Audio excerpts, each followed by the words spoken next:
खाना फ़रंग ईरान हैदराबाद तरफ़ां हिकु ॾींहं जो अहम मौज़ूआती सेमिनार। रिपोर्ट मंज़ूर कालरो। खाना फ़रंग इस्लामी जमहूरिया ईरान हैदराबाद जे प्लेटफॉर्म तां वक़्त ब वक़्त इल्मी अदबी ऐं सक़ाफ़ती प्रोग्रामनि जा इंतज़ाम थींदा रहनि था।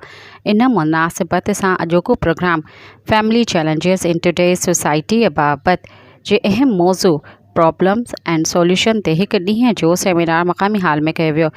डायरेक्टर जनाब मोहतरम रज़ा पारसाई जे 7 स्पीकर्स तरफ़ां मौज़ू 7 मेज़बानीअ जे मुख़्तलिफ़ रुख़नि ते पंहिंजा पेपर्स पढ़िया ऐं उन्हनि जो हल पेश कयो। रज़ा पारसाई साहिब समूरनि मुआज़िज़ महिमान जी शिरकत ते सदन थोरा मञिया, जॾहिं त ख़ासि तौर ते औरतुनि जी आजिया वास्ते मोहतरम रज़ा जी घरवारी बि शरीक रही।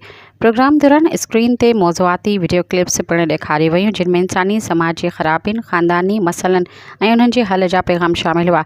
महिमाननि खे ख़ुशि आमदीद लाइ सैयद ज़ाहिद हुसैन काज़मी पंहिंजा फ़राइज़ बख़ूबी अदा कया। मोहतरमा मासूमा मुसवी स्टेज सेक्रेटरी जा फ़र्ज़ अदा कया ऐं आख़िर में डायरेक्टर खाना फ़रंग रज़ा पारसाई तरफ़ां स्पीकर्स के शील्डूं पेश कई वयूं। शरीक महिमाननि खे रिफ्रेशमेंट ऐं लंच जा बहितरीन इंतज़ाम कया विया हुआ। मीडिया जा केतिरा ई सहाफ़ी प्रोग्राम जी कवरेज कंदे ॾिसण में आया।